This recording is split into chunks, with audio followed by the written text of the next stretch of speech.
Good morning mga idol. Sponsor, Honda. Ito nga po mga kaibigan, meron akong bagong gadget na in-order. Ayan mga idol, no? Pang smoke test. Testingin natin siya, ha? Mga idol, itong Solari smoke leak test. Testingin natin siya kung paano gamitin. Actually, order ko lang nito.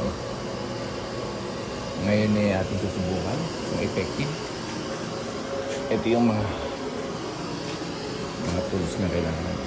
Connect natin dito sa air cleaner. Yan, cover. Okay. Ngayon, ito power lang. Positive, negative. Tapos itong hose doon.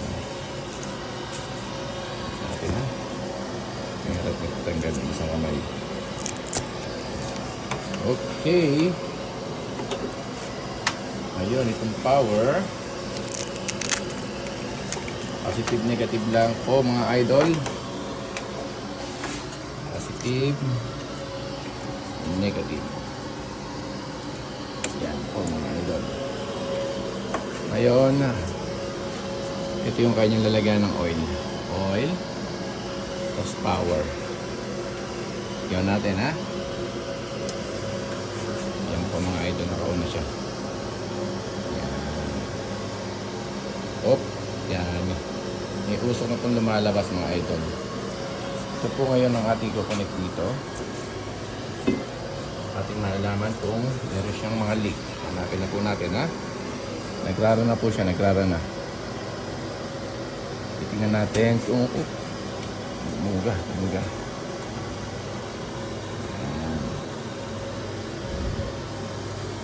Kapag may sumingaw dyan, ibig sabihin meron akong leak sa hose.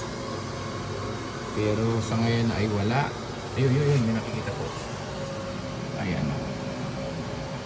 Nakikita nyo? Yun. Tingnan po natin.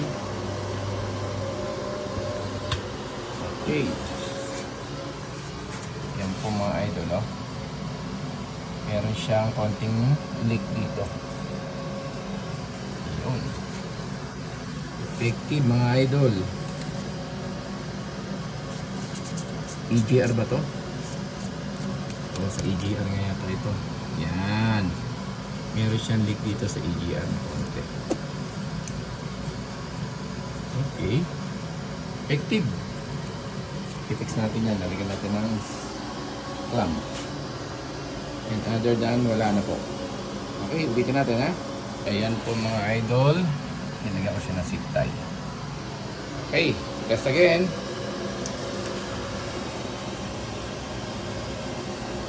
Ayan. Connecting hose. Ito sa may itong throttle body niya. Lagpas pa lang ng throttle body. Okay, so far wala na po. Ayan mga idol, effective po ang smoke leak detector natin. Wala na po siyang leak. Okay mga idol, bigyan po kayo.